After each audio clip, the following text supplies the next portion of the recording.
और मैं आपको एक ऐसी चीज दिखाता हूँ जहाँ तक आज तक ना तो मीडिया वाले आए और अभी तक कोई नहीं आया है। आपको मैं लेके चलता हूँ यहाँ पर जहाँ पर पांडव मूर्छित हुए थे, वो जगह आज भी है। बड़े बुजुर्ग मानते हैं कि यहाँ पर कांच की पैड़ियां थी सरोवर पे, इस पे तिरकु तीर्थ पे, जहाँ ये पांडव पानी पीने के लिए आए थे।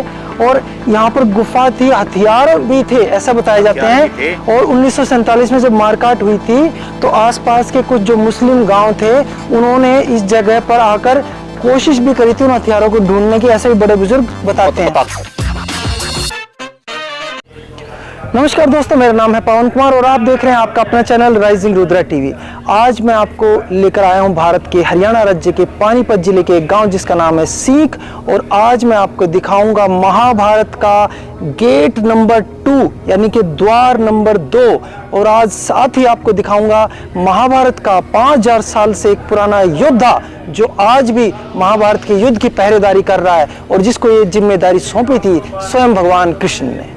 दोस्तों, मैं पानीपत जिले में हरियाणा राज्य में एक गांव है, प्राचीन ऐतिहासिक बड़ा गांव सीख, वहां से करीब 1.5-2 किलोमीटर दूर जंगलों में खेतों में खड़ा हुआ हूं। यहाँ पर महाभारत के समय पर एक महाभारत का गेट था, द्वार था। महाभारत दरअसल 48 कोस क्षेत्र में यानी करीब 500-550 वर्ग किलोमीटर क्षेत्र में एक क्षेत्र था जो युद्ध हुआ था। उसके 4 द्वार थे, 4 गेट थे जो श्री कृष्ण जी ने बनाए थे। उन 4 गेट पर 4 व्यक्तियों की नियुक्ति की थी। वे दरअसल व्यक्ति नहीं थे, वे यक्ष थे, मानव से अगली प्रजाति के, बड़े लंबे चौड़े शक्तिशाली होते हैं, उनको बोलते हैं यक्ष।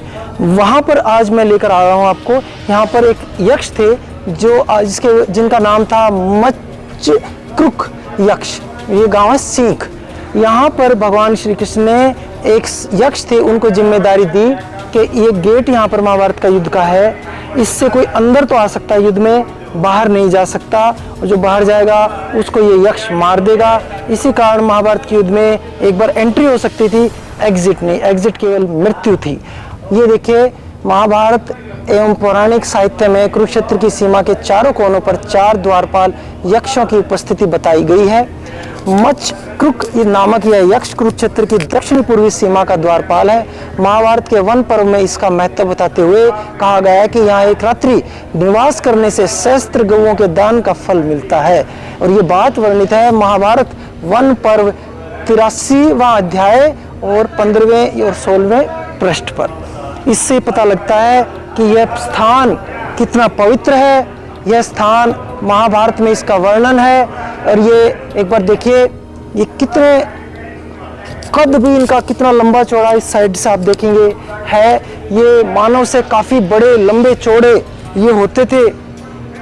और इनका काम ये था कि महाभारत के युद्ध में उसकी पहरेदारी करना, निगहबानी करना। द्वारपाल थे, रक्षक थे इस जगह के, कि यहाँ से कोई भी योद्धा, कोई भी सैनिक युद्ध से डर कर भाग न पाए, निकल न पाए। और ये जिम्मेदारी स्वयं इनको दी थी और किसी ने नहीं। महाभारत युद्ध के जो हम असली रचयिता जिसे कह सकते हैं, स्वयं भगवान श्री कृष्ण ने। मच्छकृक यक्ष सीख, और ये संस्कृत में लिखा है कुछ तरंतुक कारंतुक को। मैं दरअसल संस्कृत इतनी अच्छी नहीं पढ़ सकता, तो यहाँ पर ये हम सके अर्थात तरंतुक और अरंतुक के तथा राम हृदय और मच्छकृक के बीच का जो भूभाग है, क्षेत्र है, यही कुरुक्षेत्र एवं समंत पंचक है।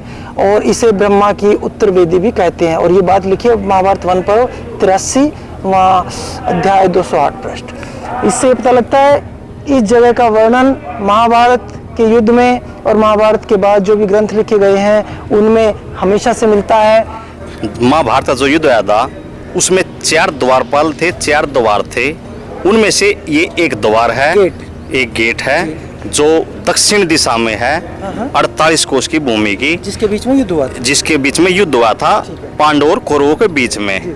और इसके पास में ही एक प्रसिद्ध और महाभारतकालीन स्थान है जिसको माता पथरीवाड़ी बोलते हैं। और यहाँ पे ये द्वारपालों का काम था, किसी को युद्ध में इनकी आज्ञा के बिना अंदर नहीं जाया जाता था और ना किसी को बाहर जाने देते थे। ये या इनको भगवान श्री कृष्ण ने पहरेदार बनाया था यहाँ का। तो ये दूसरा द्वार था महाभारत के युद्ध का, और इसको मच्छकृक यक्ष इसको बोला जाता है।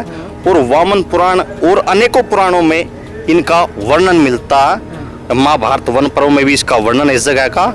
और यहाँ से पास में सीख, पाथरी, हटकेश्वर तीर्थ बोलते हैं, ये इसके नजदीक के गांव हैं। और यहाँ से 48 कोस की जो भूमि है वो शुरू हो जाती है। दोस्तों, इस मच्छक्रूक यक्ष के नाम से तो इस जगह को बहुत कम लोग जानते हैं। इस हिस्ट्री के बारे में जो हमने आपको बताई है, इसके बारे में तो बहुत कम लोगों को पता है ना सोनू भाई। कम लोगों को पता है। लेकिन इस तीर्थ को तिरखो तीर्थ के कारण, महाभारत के कालीन तीर्थ है ये, इसके कारण इस तीर्थ को जाना जाता है। लेकिन अधिकतर लोगों को इस बात का नहीं पता कि महाभारत के युद्ध के समय पर जो श्री कृष्ण जी ने जिम्मेदारी मच्छक्रूक यक्ष को दी थी, वो आज भी ये एक पहरेदार के रूप में बड़ी जिम्मेदारी के साथ खेतों में गांव से दूर अपनी इस जिम्मेदारी को करीब 5000 वर्ष या उससे भी अधिक समय से ये यक्ष आज भी अपनी जिम्मेदारी निभा रहे हैं।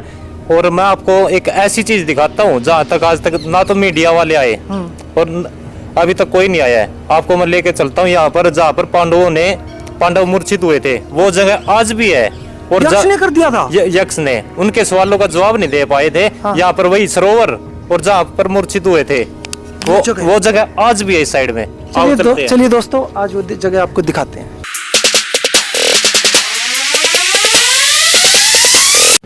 ये पवन भाई वो तीर्थ, और ये रही वो जगह जहाँ पर यक्ष और युधिष्ठिर के सवाल जवाब हुए थे। ये रखे, ये देखो, अरे वाह, ये वो जगह है और ये तीर्थ। कमाल कमाल। दोस्तों, ये है तिरखु तीर्थ, महाभारत के समय का। यहाँ पर एक सरोवर कुंड हुआ करता था प्राचीन समय में, अति विशाल। आज उसका जो स्वरूप आप देख सकते हैं वो कुछ इस तरीके का है। ये अब एक तालाब सरोवर के रूप में है। यहाँ पर ऐसा माना जाता है कि पांडव महाभारत के जब वे अपने अज्ञातवास का समय पूरा कर रहे थे, वनवास का समय, वे यहाँ पर जल पीने आए, प्यास लगी हुई थी। फिर लेकिन यहाँ पर एक यक्ष रहता था जो इस जगह का स्वामी था, मालिक था। उसने पांडवों को जल पीने से रोका और कहा कि पहले मेरे सवालों का जवाब दीजिए। वे किसी भी पांडव से पॉसिबल नहीं हुए उनके सवालों के उत्तर देने। वे सभी बेहोश कर दिए। केवल और केवल युधिष्ठिर उन प्रश्नों का उत्तर देने में सफल हुए थे। अब मैं आपको वो जगह दिखाता हूँ जहाँ पांडव बेहोश हुए थे और जहाँ युधिष्ठिर ने यक्ष के सवालों के जवाब दिए थे। जी हाँ, ये देखिए मेरे पीछे, ये देखेंगे महाबली भीम गदा लिए हुए बेहोश पड़े। नरेश भाई, यक्ष के द्वारा पूछे गए प्रश्न और युधिष्ठिर के द्वारा दिए गए उत्तर वो रहे, आप देख सकते हो। आप बिल्कुल सामने लिखे हुए हैं। फॉर एग्जाम्पल, पहला है प्रश्न, जीवन का उद्देश्य क्या है? और ये सारे इधर प्रश्न है, उत्तर उधर युधिष्ठिर के द्वारा दिए गए। जीवन का उद्देश्य है उसी चेतना को जानना है जो जन्म और मरण के बंधन से मुक्त है, उसे जानना ही मोक्ष है। तो इस प्रकार प्रश्न उत्तर हुए थे यहाँ पर। ये देखिए, यहाँ पर भीम बेहोश पड़े हैं, यहाँ पर नकुल या सहदेव हैं, और इधर राइट साइड में आप देखेंगे जो धनुष के पास पड़े हैं ये है अर्जुन, वो नकुल या सहदेव में से कोई है। और जो सभी सवालों के जवाब दे पाए, सफल रहे, वे हैं धर्मराज युधिष्ठिर, जो यक्ष को प्रणाम कर रहे हैं। और ये इधर प्रणाम क्यों कर रहे हैं आप भी जानकर चौंक जाएंगे। इधर से आप देखेंगे यहाँ पर मच्छक्रूक यक्ष स्थापित हैं पेड़ के पीछे। थोड़ा सा अगर हो सकता है बाइट आप देखें ध्यान से, कैमरे से आसे हैं, तो ये उन्हें प्रणाम कर रहे हैं।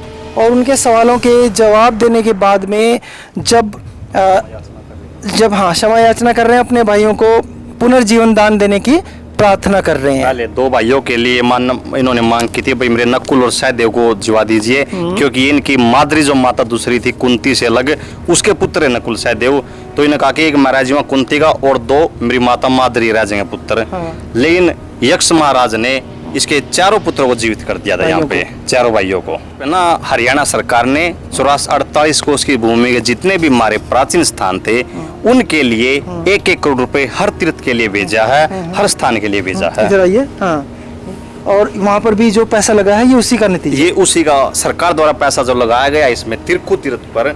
ये उस पैसे से बनाई हुई प्रतिमाएं है।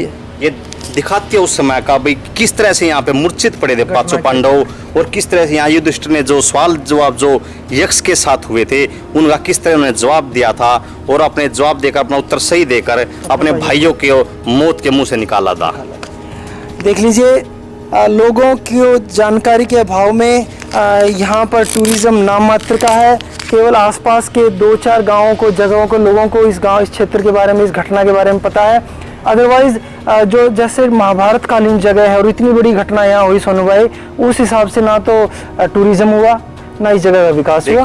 जितने भी हमारे हरियाणा के जितने भी धार्मिक स्थान है वो सभी ये सभी ऐसे ही पड़े, हर जगह कहीं भी विकास नहीं हुआ इतना जितना होना चाहिए था। दोस्तों 70 सालों से, पिछले 47 से और उससे पिछले समय से भी इन क्षेत्रों को बिल्कुल उपेक्षित, बिल्कुल अपने हाल पर छोड़ दिया गया है, खंडर बना दिए गए हैं। ऐसा भी बड़े बुजुर्ग बताते हैं गांव के। ये आप इधर देख रहे हैं, इधर अब समय के साथ में देखिए ये अब मंदिर वगैरह बन गए हैं, कुछ घाट वगैरह। यहाँ ऐसा बताया जाता है कि यहाँ पर सुरंग गुफा भी होती थी। गुफा थी, कांच हाँ। की पैड़ी भी थी, इसमें कांच की पैड़ी यहाँ पे। ये क्योंकि महाभारत और उससे भी पहले की ये जगह है, बड़े बुजुर्ग मानते हैं कि यहाँ पर कांच की पैड़ियाँ थी सरोवर पे, इस पे तिरकु तीर्थ पे, जहाँ ये पांडव पानी पीने के लिए आए थे। और यहाँ पर गुफा थी, हथियार भी थे, ऐसा बताया जाते हैं। और 1947 में जब मारकाट हुई थी तो आसपास के कुछ जो मुस्लिम गांव थे उन्होंने इस जगह पर आकर कोशिश भी करी थी उन हथियारों को ढूंढने की। ऐसे भी बड़े बुजुर्ग बताते हैं जो हमारे बड़े बुजुर्ग है ना, वो ऐसा बताते हैं। और ये मंदिर है भगवान श्री कृष्ण, बहुत ही प्राचीन मंदिर है ये। और यहाँ पर ऐसा भी माना जाता है कि महाभारत के युद्ध के समय स्वयं भगवान कृष्ण यहाँ पर आए थे। और एक बात हो रहा पवन जी, यहाँ पे जो भी भक्त, कोई भी आदमी एक रात ठहर जाता तो उसको पुण्य फल मिलता बहुत अधिक। ऐसा भी वन पर्व में लिखा गया, महाभारत में लिखा गया है। लेकिन यहाँ आप जब भी कभी आएंगे, गांव के बेचारे कुछ बुजुर्गों के अलावा यहाँ आपको हर तरफ सन्नाटा और वीराना मिलेगा। इन जगहों का जैसा विकास होना चाहिए था, जैसे इन जगहों के बारे में लोगों को जानकारी होनी चाहिए थी, ऐसा कुछ ना हो सका 1947 से लेकर अब तक।